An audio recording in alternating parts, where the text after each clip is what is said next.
All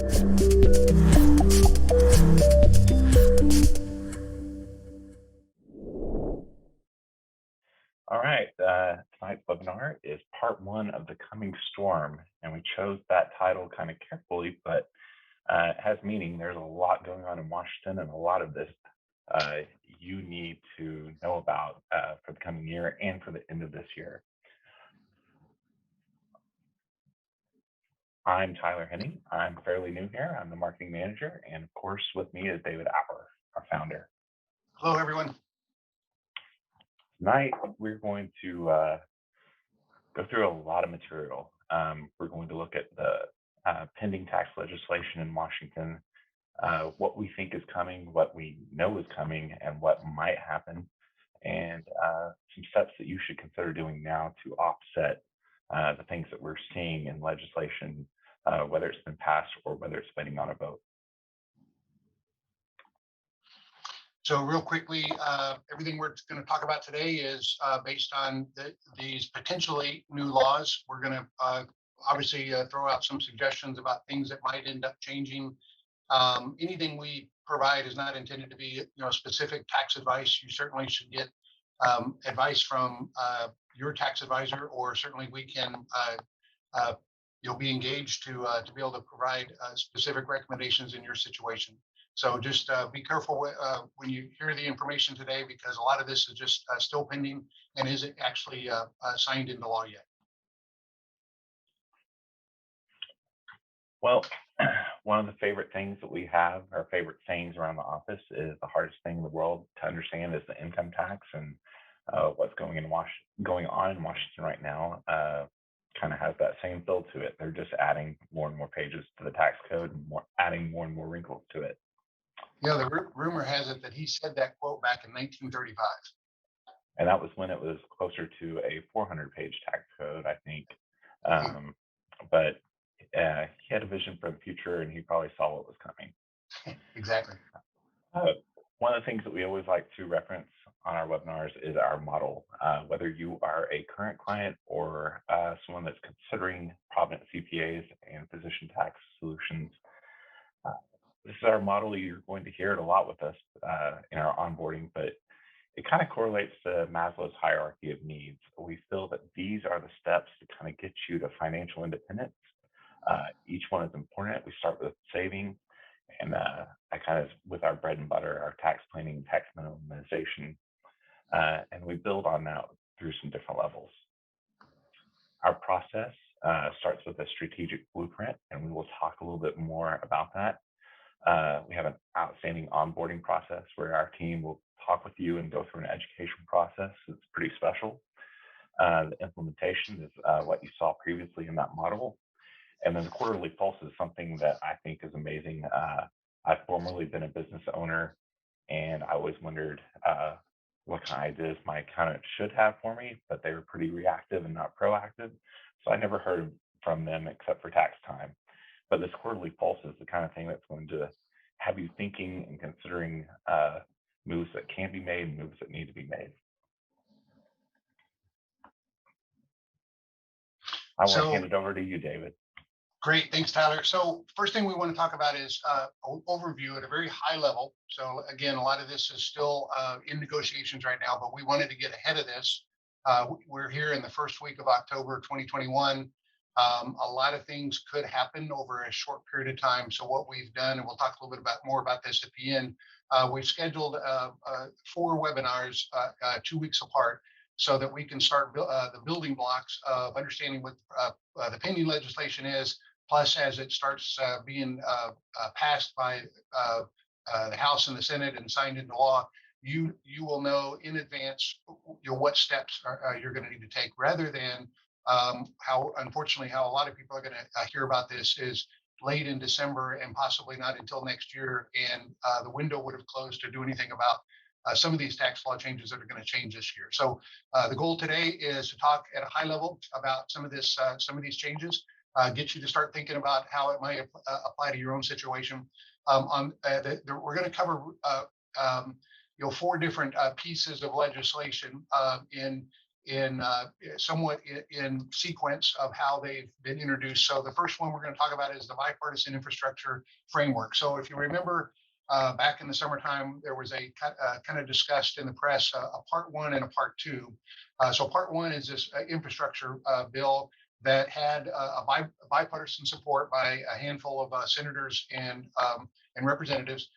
It then proposed a $1.2 trillion spending plan. In between, while that was finishing negotiation, by executive order, the president passed or put some COVID changes in place that related to the PPP loan and EIDL loan that may apply to several of you. And then most significantly, and the one that now is in the press, is the Build Back Better Act. That was just released by the House Ways and Means Committee 3 weeks ago. It's now being heavily debated. And hopefully we'll know something here in about 2 or 3 weeks of whether there'll be an agreement on that act. And then the last one I want to mention, just because it could be right around the corner, and that is there's a bill that's in both the House and the Senate called the Ultra Millionaire Act of 2021, and it has some additional tax changes that may apply to you, if not now, sometime in the future. So we're going to go through these at a high level. So the first one is this bipartisan infrastructure bill. So if you remember back in June and July, this was agreed to by both the House and the Senate, and along with the president. It was a $550 billion federal investment in new infrastructure in the U.S., which basically is going to include the largest federal investment ever made in public transportation, the largest investment in passenger train or railroad since the creation of Amtrak. It's going to have the largest dedicated bridge investment ever since the construction of the interstate highway system. It's going to change, or it's going to have significant investment in clean drinking water and wastewater infrastructure. It's going to allow every American to have access to high-speed internet, and it's going to have a significant investment in climate change investments that we've never seen before in the history of the U.S. So a lot of money being spent on infrastructure, supposedly with a lot of job creation over the next 10 years. So a lot of this is intended to put in money into infrastructure that ultimately creates jobs. So that's one bill, and I would say that that's one of the stronger bills out there because it is somewhat has bipartisan support. However, it's still going through negotiation. The other piece that happened while that infrastructure bill was being negotiated, the White House passed by executive order changes in the PPP and the EIDL loan. So one of the changes that was made was lifting the $500,000 cap on the EIDL loan, the economic injury disaster loan, back at the beginning of 2020 when that program was started, up to $2 million. And then it made it easier for certain industries or businesses to get some additional help. So those changes just came out about a month ago. So if you're not aware of those, you'll make sure to see if those could be helpful for you. And certainly if you need help identifying if those are possible options, that we're certainly here to help walk you through that. The next bill that is really the concentration of today's presentation, and we're going to treat this somewhat as an onion, where we're going to peel back some of the layers tonight and talk about some of the significant changes in this new act that came out of the proposed by the House Ways and Means Committee. It's now in front of the House to be voted on, but it's the Build Back Better Act. And it has a proposed $3.5 trillion spending plan associated with it. As you probably read in the press, there's been quite a bit of debate and ruckus about this on Capitol Hill. It's now in front of the House to be, so it's still pending. It's not yet been voted on. It's basically designed to help implement all the recommendations that President Biden had in his American Families Plan and American Jobs Plan. Just as a reference, if you want to think about how big this bill is in terms of spending. Compared to all other tax bills that have ever come out of the Congress and the Senate, or the House and the Senate, as a percentage of gross national product, this is the largest gross tax increase since 1968. And if you remember back, if you look at the history of tax rates, that was back when the marginal tax rate was hovering right around 80 to 90%. So we'll talk a little bit about that in another webinar about the history of tax rates in the United States, the fact that we've been in this very artificially low tax system, but yet because of the national debt and a lot of other factors, that the likelihood of increasing taxes is pretty high. And just to make people aware of what that might look like and how that may impact you. So we'll talk about that in a future webinar. So the Build Back Better Act really comes down to in the areas we want to talk about. There's a lot of small areas described in this act that have certain emotional hot points, if you will, to certain sectors of the economy and the public. So we're not going to get into some of those. You probably heard about some of those recently in the press. But the areas we're going to focus on is more on the tax provision. So first area is how this is going to impact individual income taxes. We're going to also talk, there's some sweeping changes that are going to happen to retirement plans and how they're going to be taxed and what you can and can't do in the future. Capital gains taxes are being significantly changed. Matter of fact, with a retroactive date. So I'll mention what that is here in a few minutes. Talk about a little bit about estate and gift tax. So this may be an incredibly short window of time to get your estate tax planning done between now and the time that the new law takes effect. And then I'll mention a few changes that are going to happen to pass-through businesses, as well as the changes in the corporate tax structure. So the first area I want to tackle, or at least identify, is how this is going to affect all of our individual income taxes. So as of right now, the proposal is to impose a 39.6% top marginal rate for single taxpayers that have taxable income over $400,000 head of household. It's above $425,000, and for married filing joint, that tax starts at $450,000. So if you look at the graph on the left, you can see where we have the tax rates in 2021, depending on if you're single or a married filing joint. You can see where and most importantly, just where the 32% bracket then starts to be taxed at income starts taxed at 35%, and then at 37%. Under the proposed law, if you see the break of the bracket for the 35% rate, it stops then at a ceiling of 400,000.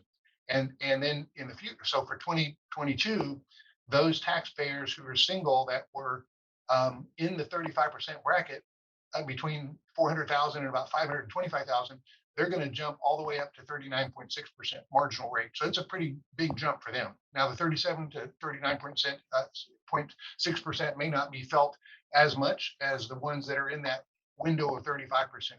On the married filing joint, a similar situation is going to happen right around $425,000 of taxable income, whereas those people were comfortably in the 35% bracket. Now they're going to jump up to the 39.6%. So this tax increase is going to be felt a little bit more by the people in the 35% bracket than those that are already in the 37% bracket. But either case, it's going to be noticeable. If you happen to be one of the few taxpayers that have over $5 million of taxable income, there's going to be an additional 3% tax added onto that. So that'll put you in the 42.6% tax bracket. One of the things I want to mention here is a lot of our clients have explored this strategy in the past, and Congress and the IRS has had this on their list of items to start going after, and they've been successful in a number of cases, is in the area of conservation easements through syndicated partnerships. So that's where someone has bought into a partnership interest where they're then entitled to claim a charitable deduction. And because that property it qualifies as a conservation easement, which is then therefore a charitable deduction. So the IRS has been attacking those charitable deductions when they exceed 250% of the investment that the taxpayer makes. Well, the reality of it is a lot of these conservation easement valuations come back at 4 to 6 and sometimes even greater than that valuation. And the IRS has been more and more successful in attacking those. What Congress is planning to do here is actually amend the tax code to disallow any deductions that exceed that 250% of that investment, but not just going prospectively going forward, but retroactively to any contributions made after December 23rd of 2016. So there's going to be a lot of people who have claimed charitable deductions for conservation easements on the past 5 years tax returns, and that now they're going to be subject to an audit, and under this tax provision potentially lose that deduction that they had claimed, and therefore end up owing a lot of tax and potentially interest and penalty on that. So that's something that is got a lot of warning signs all over it, that anybody on this call that has entertained the idea of a conservation easement and or done one, just be aware that this is on the agenda under the House Ways and Means bill. Some additional changes that may affect some of the lower income taxpayers is the child tax credit is not only being that was increased is not just going to end this year, it's going to carry through to 2025, and so as the earned income tax credit for lower income taxpayers, and then the child independent care tax credit is going to also become permanent. And so some of those are very attractive. Now, where we deal a lot with the child and dependent care tax credit for a lot of our clients that are higher income is when that is offered as a fringe benefit to the client as an employee of their business. So these effects, other than the conservation easement being retroactive, all of these effects will start taking effect in 2022, including increasing that top marginal rate to 39.6. So the next area I want to talk about is how this is going to impact retirement accounts. So some of you on the call, this may not apply to yet, but we're looking at this over a 10 to 15 year time period. And so some people who have done a good job of saving for retirement are definitely going to want to pay attention to this potential new change. So the first change is that if you have over $10 million that you've accumulated in your IRAs and defined contribution accounts, so those are things like your 401k plan, your profit sharing plan, that exceed $10 million in value, if you make over a certain amount of income, so single or married filing separately 400,000, head of household 425, married filing joint 450,000, you will no longer be able to make a contribution to an IRA, whether it's a traditional or a Roth. So it's just out the door, no contribution if you've already accumulated over $10 million in those retirement accounts. Now, you can continue to contribute to other types of plans like SEPs, like simple IRAs, and defined benefit plans. But this relates to the defined contribution plans and the IRAs that you would no longer, IRAs that you just would not be able to continue to contribute to. So this definitely is going to change how people plan for their future retirement, because you're going to want to start being more strategic in what types of retirement plans you contribute to as you start approaching that $10 million limit. Obviously, then with husband and wife, that amount would be double that. The other important proposed change, is that if your retirement account exceeds $10 million, you're required to take out 50% of the excess every year. So it doesn't matter what age you are. So right now we have required minimum distribution requirements that start later in life when you have to start taking out an amount based on an actuarial table.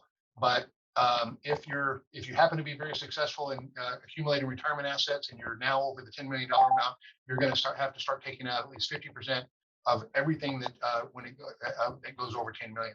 Now, added to that is another provision. So on the next slide, is once your retirement accounts your balances exceed 20 million, which again, these are pretty high numbers for a lot of people, but to think about that, just think about this over your career. Now you're going to have to take out 100% every year of anything that goes above the $20 million total value. And there's going to be a priority that you got to take out your Roth IRAs and Roth 401ks and other defined contribution plans first. So you're going to have to not be able to hang on to your tax-free retirement accounts and just live off of everything else. But actually, when you think about it in a practical sense, taking out the Roth IRA and Roth 401k, assuming you're over the age of 59 and a half, you're not going to be paying any 10% or early withdrawal penalty anyway, and it's already tax-free income. So all you're doing is you're just having to cash out your Roth IRA that you may otherwise intending to be leaving to family members. So the other important provision here is that what we refer to as the backdoor Roth conversion, that's going to be eliminated starting in 2022. So those of you who have done backdoor Roth IRAs, you've got a very short window of time to do that for this year. So if you haven't already done the backdoor Roth conversion, if you're over the income limit to open up a brand new or to fund a brand new Roth IRA, and your only option is a backdoor Roth IRA, you have until December 31st to get that done. In the future, starting after 2032, there's going to be a ceiling at which if you have over a certain amount of income, you can't do the Roth conversion anymore, period. So it'll phase out over the next 10 years. Another factor another change that could affect quite a few of our clients. We have a lot of clients that have opened up or started self-directed IRAs or Roth IRAs where they invest in gold, silver, closely held business interests, real estate. So the new bill is going to prohibit an IRA from investing in an entity where you own more than 10% of the interest, or unless it's publicly traded, or in an entity in which you're an officer and director. So you can still invest in privately owned businesses. You just can't own more than 10% of the interest unless it's publicly traded. So that's gonna shut the door on a lot of self-directed IRAs. Now, self-directed 401k plans are not part of this, so that may be another way to get around that new provision.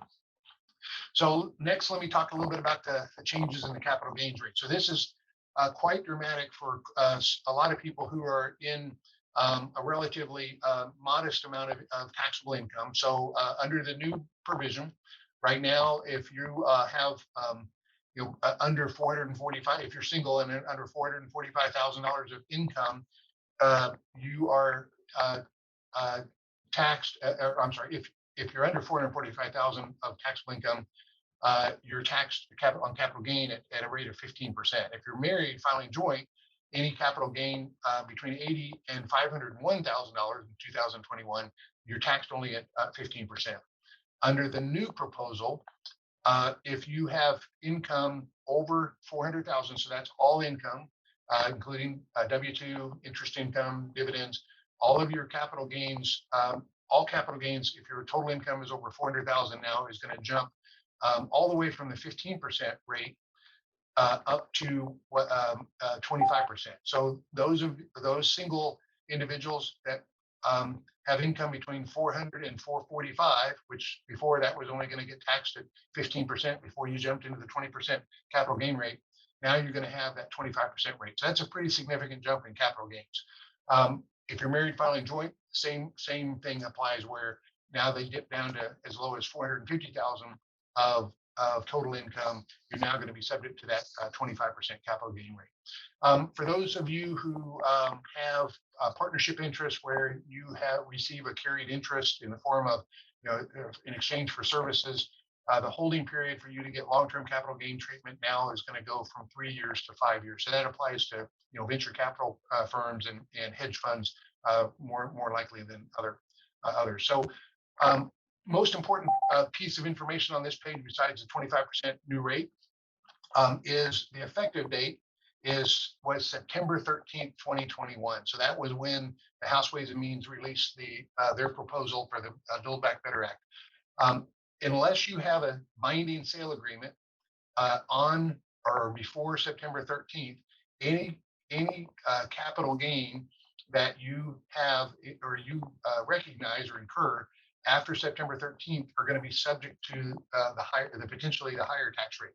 So we've already passed that window of if you've sold assets already, and they were after, or if they happen after September 13th, you're going to have to look at these new tax rates to calculate your tax. So that's one of the downsides of this, is that people were given very little notice, other than we thought there was going to be an increase in capital gain rates. At one time, it looked like it was going to be 39.6%. This bill is coming in at the 25% rate. So it's not as bad as originally, but the part that is retroactive now, and we don't quite know until this bill gets passed. There was another bill that proposed that the retroactive date was going to be back in April of this year for capital gains. So we won't know until this bill finally gets through the House and the Senate to know for sure which effective date they're going to use. So when it comes to estate and gift taxes, this is also going to be an area that people are going to have to take notice of. So starting in 2022, so we've got 2 months, 2.5 months to do things and put things in place if you are in this window of a taxable estate.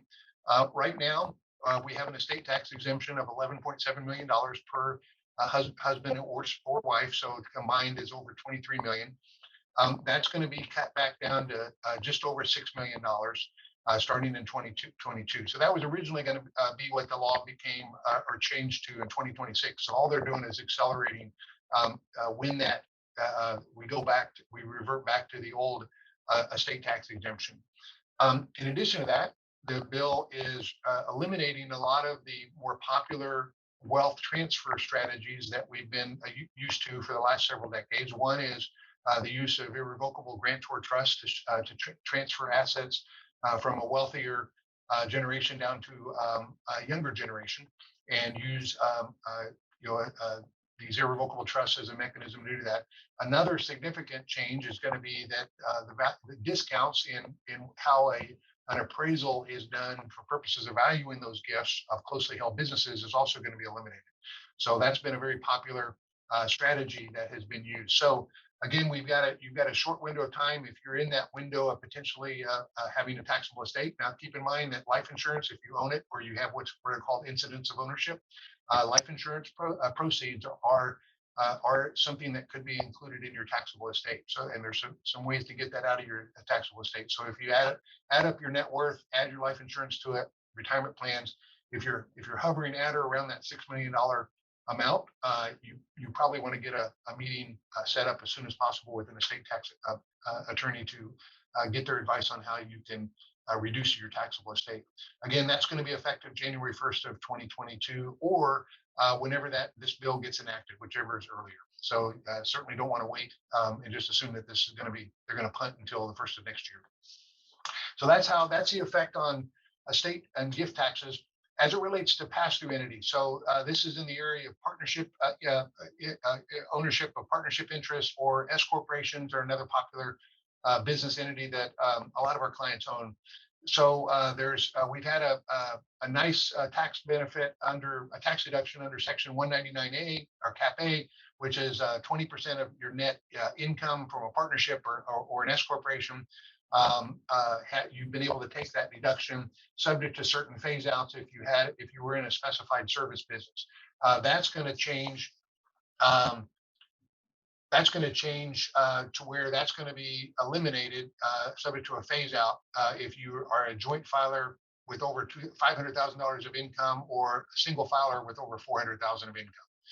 Another important change is going to be the addition of the net investment income tax as it applies to your net income that flows through from your S corporations or partnerships. So other than an inactive a business interest that you are inactive in, any active business that is an S corporation and or partnership is going to be subject to this 3.8% income tax if you're single over $400,000 of income, total or modified adjusted gross income, or joint over $500,000. So again, when you're thinking about what tax rate you're going to be in, you're going to need to add your marginal income tax rate to the net investment income tax. And if you're subject to a state income tax, all those together when it comes to deciding how this is going to impact you.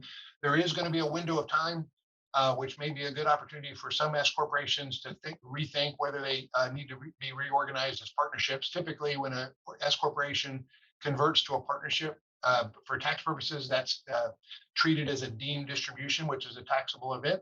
But we're going to, those S corporations are going to have a window for 2 years to reorganize as partnerships without having any that be treated as any taxable income. So there's going to be a revolution of corporate or choice of entity evaluations on whether or not you should stay as an S corporation, or whether there's another type of business entity that you'd be better off being in.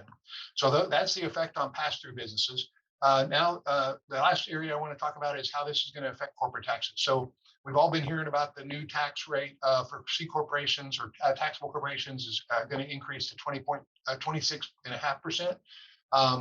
That's actually it's actually a progressive tax that we're going to that this bill proposes. So right now, in 2021, we have a flat corporate tax rate of 21% for federal purposes. That was changed back in 2018. So before 2018, we had a progressive tax rate that started at 15% and went up from there. So that changed to the flat 21% tax rate starting in 2018. So that's what we've had for the last several years. Under the new proposal, we're going to have a tax rate that starts at 18% for the first $400,000 of taxable income. Then it'll jump to the 21% rate, which we have now, up to $5 million. And then you won't have the 26.5% rate until you're at the $5 million taxable income. Once you're over $10 million, there's an additional 3% tax. So it's the lesser of 3% of taxable income over 10 million, or $287,000, whichever is less. So you're for those bigger corporations, the tax rate's actually going to be higher than the 26.5% potentially. Where this ends up being an excellent planning opportunity, especially for most of our clients, is the ability to shift income by having both an S corporation, as an operating entity, and then also a C corporation that operates another business. And that allows you to, by having certain relationships between those entities, you can shift income from potentially that higher tax bracket. So if you're in a 39.6% individual bracket because of that S corporation, you might be able to shift some of that income down up to that $400,000 limit down to 18%. So what we have typically done with clients in the past, where we have shifted that down to 21%, now has actually gotten a little bit more attractive because that rate could drop to 18%. So just keep in mind as you're doing tax planning, make sure you're looking at the type of business entities you have, and perhaps adding one or more types of business entities, just so that you can take advantage of some of the different tax brackets. So moving on, and one more thing about the corporate taxes. So there's several other areas that affect corporate taxes. Most of our clients don't deal with some of the offshore and foreign taxable income provisions that are part of this bill. But if non-resident aliens are going to have a 30% withholding tax requirement for any interest that they have in a company where they own at least 10%. The carried interest, like I mentioned before, the holding period is going to go from 3 to 5 years to get long-term capital gain treatment. And then one of my favorite tax strategies for clients who are approaching, a point in their business where they're planning to exit their business or sell it to employees or someone else, is taking advantage of this code section 1202. In 2018, it was amended to allow 100% of the capital gain, if you were a qualifying small business, on the sale of stock, you could avoid capital gain on up to $10 million of capital gain of gain. So that became a very attractive strategy for those clients who had the opportunity to sell. It had a 5-year holding period, so you had to start the clock ticking if you plan to sell within 5 years. Well, under this new proposal, those are going to start being phased out if you're for those who have adjusted gross incomes over $400,000. So again, that we had that window of time. It's still an attractive strategy for those who have under that taxable income number, but it's going to be phased out under this new bill. So Tyler, what do we have next on the agenda? Okay, good. This is the fun. This is the next fun part, which is now what's potentially going to be happening over the next month or 2 months. So let me give you at least a lay of the land as far as what we understand it to be.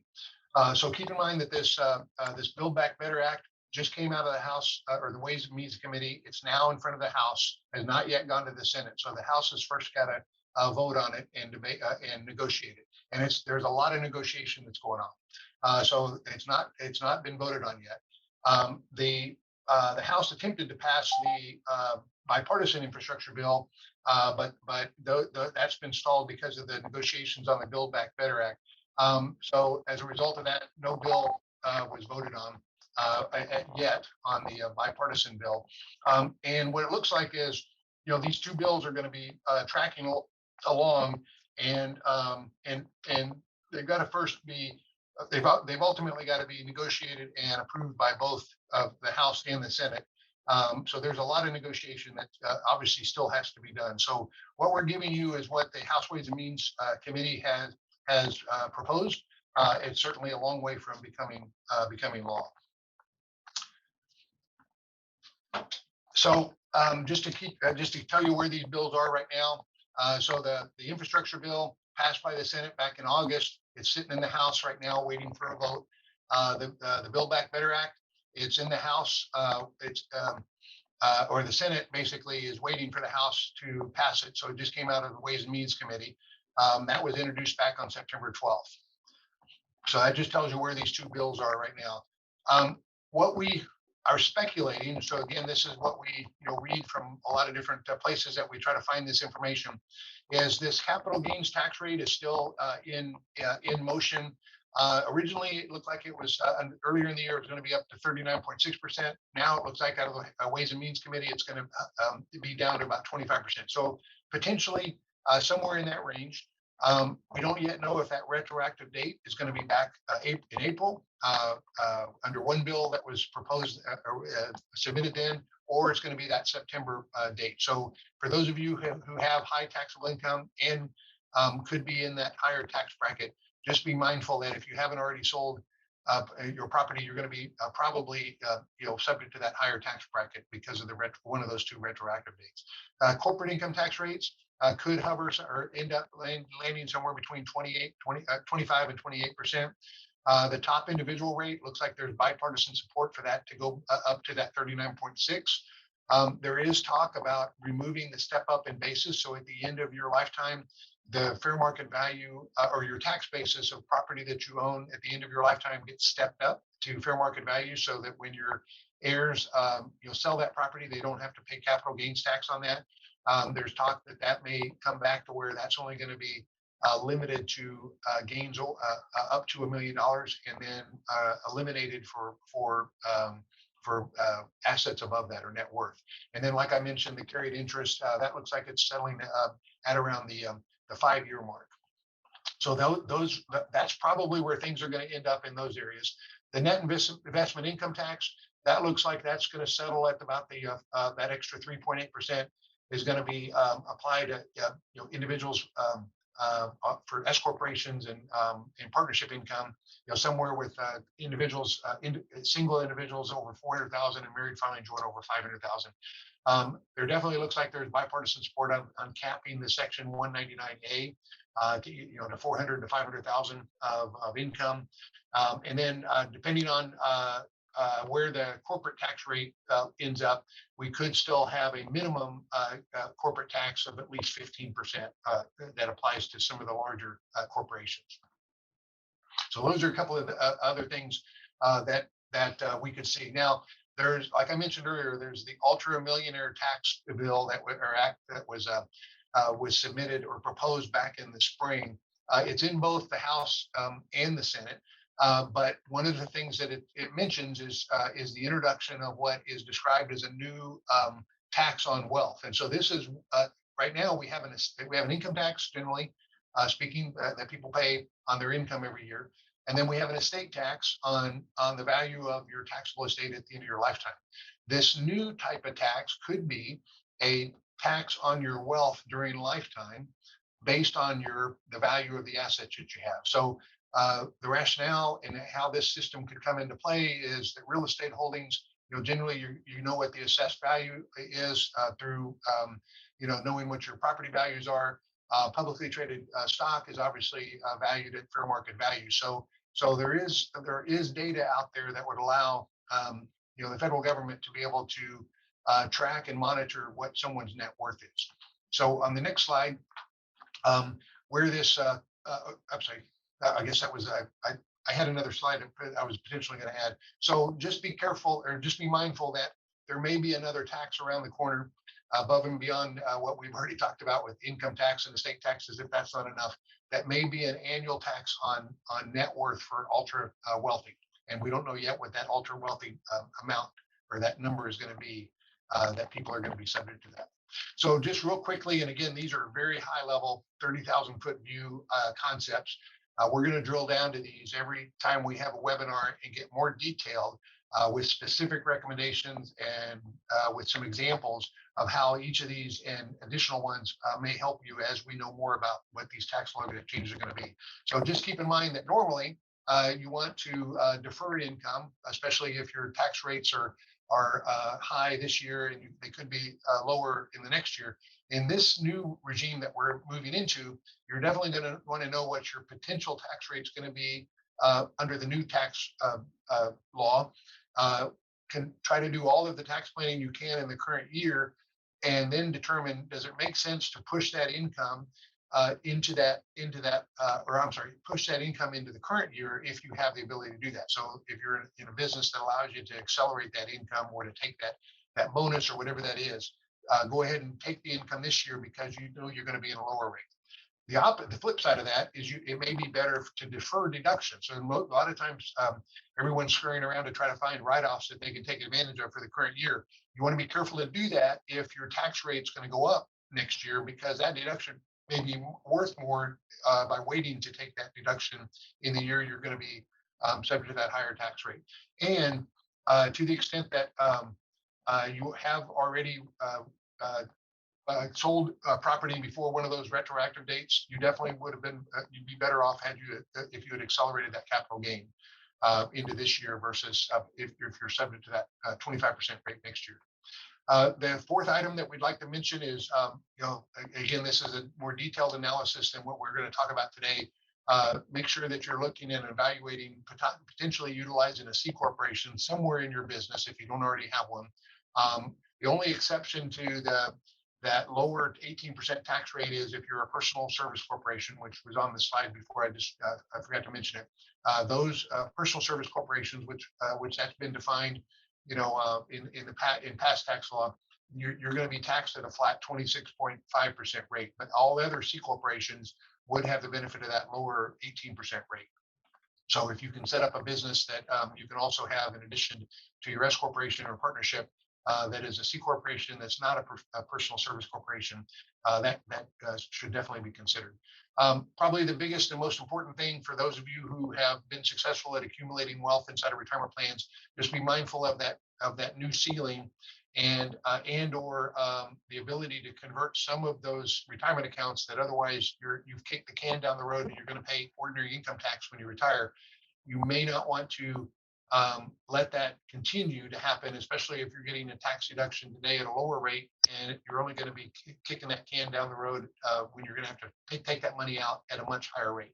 So definitely looking at converting some of your tax deferred into tax-free, i.e. a Roth IRA or a Roth 401k, is something that has been very popular this year and will become extremely popular if this bill looks like it's going to pass. And then the last one, which definitely we always recommend to anyone who is not working with a proactive tax planning firm, is get a proactive tax plan in place that takes into account all of these proposed changes, so that you can see what all the options are with or without this bill passing by the end of the year. If you work with a firm like ours, we start with what we call the strategic blueprint, which Tyler mentioned earlier, and I'll let him go over what that looks like in the next couple of slides.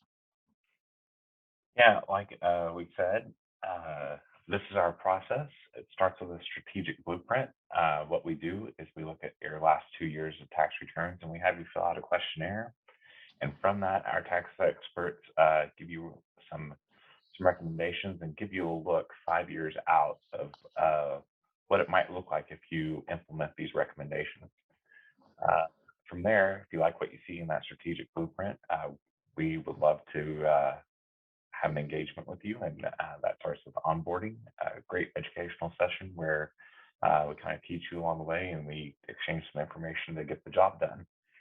We also go through our model, implementation of it, and of course we have the quarterly pulses that will keep you in tune with the changing tax picture.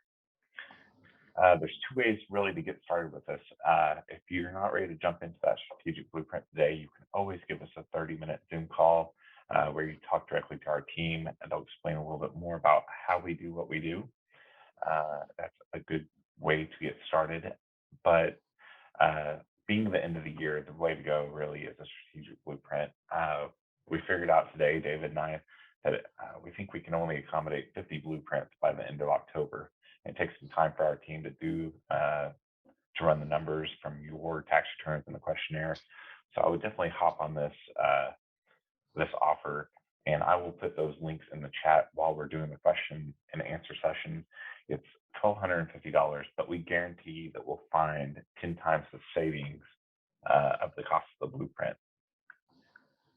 Let's see. Big news is that we have 3 upcoming webinars that are kind of all in this realm of all the things that are going on in Washington. We'll cover some more things that we weren't able to cover in this webinar 2 weeks from now on October 20th. Part 3 will be a year in tax planning for businesses. That's the very first week of November. And then 2 weeks after that, we will do tax planning for individuals for the year end. So questions, we had 1 come in from the chat and 2 from the Q&A sessions. And for David's reference, they both came, or all of these questions came in from the Build Better Act material. First one is the estate tax limit of $6 million for couples? So that is per individual. So just like the 11.7 million, which is a per individual, husband and wife each get their own separate exemption. That also applies to the $6 million limit. So it'll for a married couple right now that'll be $12 million. All right, and some more. Is there a time limit when we can do Roth conversions from our pre-tax to Roth 401ks since taxes go up next year? So the taxable event is when you pull the money out of your pre-tax account. So that's when the clock starts ticking. And that's when that determines what year that is now going to be taxable income. So before you do a Roth conversion, you're going to want to first calculate what your potential marginal tax bracket is going to be this year, because obviously that's going to increase your taxable income. So there's some math that has to be done where if you're in a lower tax bracket and you want to and you only want to convert enough that you don't bump into the next higher bracket or 2 higher brackets, depending on how low you are, compared to what you think your tax bracket's going to be next year, and what you think your tax bracket's going to be when you retire and start taking that pre-tax money out. So it's all part of a calculation that needs to be made. There isn't a one silver bullet answer. It's an analysis that you have to go through to really determine what kind of tax you're going to be exposed to this year if you do a conversion. So that, just to answer that question, if you do, when you take that money out of the Roth or the pre-taxes, that's the year you take that out is when it's going to be taxable income. All right, on to the next one. And just for your reference, David, another one has come in after this one. Is it a good idea to do Roth conversions from our pre-tax profit sharing plans to Roth 401ks if we can afford to pay the taxes from a taxable account? Yes, so that's usually the best, because if you're under the age 59 and a half and you don't convert 100% of what you take out pre-tax, you're going to be subject to that 10% early withdrawal penalty. So ideally, if you can pay the tax out of another source of funds and roll over 100% of your pre-tax, you'll potentially avoid that 10% amount, and you'll have all the more of that money rolling over into something that's going to grow, hopefully in the future, tax-free. And the last question is, should you or is it wise to try to maximize the current estate tax exemption, which is $11.7 million per person before the end of the year. And I would say that if you have a large or anticipate having a large taxable estate, it absolutely makes sense to to consider what type of estate tax strategies are compatible or meet your estate planning objectives. And obviously, every family is going to be a little different. But if you just look at at being able to shift that wealth with that higher exemption before it goes away, it goes down to $6 million this year. That I definitely would advise talking to a competent estate tax attorney about getting that in place. And then the last question is a captive insurance company a good idea? So there's been a lot of press about captive insurance companies because of some abuses that are out there, and some business owners treating them like a personal checking account rather than as a true risk shifting device, which is what the tax law originally intended. So the IRS has been making a point of going after a lot of the abusive ones. Unlike the conservation easements, which have been generally under a lot of attack, captive insurance companies are still within the boundaries of the tax law if you play by the rules. So I'm a fan of captive insurance companies if you're willing to treat it like a true insurance company as a risk-sharing vehicle. It is a very attractive tax planning strategy that allows you to deduct the cost of the insurance premium that you pay your insurance the insurance company that you own, and then worst case scenario, when you no longer need that company around and you liquidate it, it now is subject to only long-term capital gains treatment on the back end. So captive insurance companies are still popular. They're alive and well. If they make sense in your overall estate tax or tax planning strategies, I would definitely consider them. So those are some good questions. We got some potentially heavy hitters on the call today. If they're asking questions about the $11.7 million estate tax exemption and whether captive insurance companies still make sense. Yeah, one last question come in just now. Is FLLP a good idea right now? So limited partnerships, and as the name implies, a family limited partnership or limited liability partnership, as a wealth transfer strategy, has come under quite a bit of attack in tax court cases over the last probably 7-8 years, maybe a little bit longer than that was when the cases started. So they're still popular. They have become less popular because of some of the restrictions that you have to put in place to make sure that you're successfully transferring that wealth that you're trying to gift via the limited partnership out of your taxable estate. So it's not a one size fits all, and there's definitely more landmines there than they have been in the past that you just may be mindful of. So again, working with a successful or a competent estate tax planner, estate tax attorney would be the best first step, just to make sure that you're aware of what limitations you're going to have to be subject to in order to use that strategy correctly.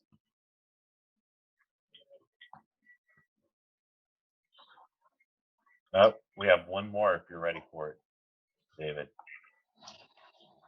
So opportunity zone investing, a good idea given the current situation? Wow, that's a loaded question. Well, if I was looking at a crystal ball and I thought real estate prices were going to be going down in the near future, which there's a lot more talk about that potentially being the case, opportunity zone properties, for the most part, are properties that are located in less desirable areas. So logic would have it, and again, I'm not selling anything here other than my personal opinion, is that if the economy and the real estate market did slow down, it would probably slow down first in the less desirable areas than the more desirable areas, and that's where most opportunity zone property is. Now, with that said, opportunity zones are a long-term investment strategy, aimed mostly at deferring the capital gains on property that you're selling today that you're not otherwise going to do a 1031 exchange or something like that with.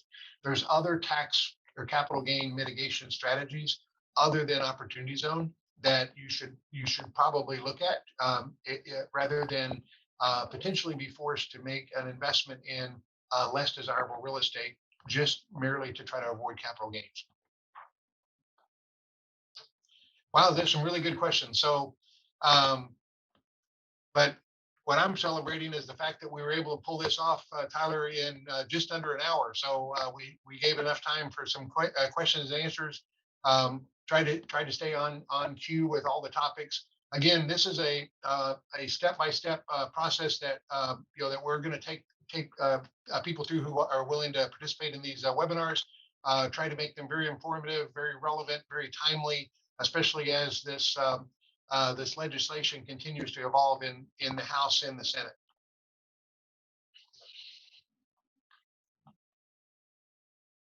Oh, Tyler, you muted yourself, but Sorry about that.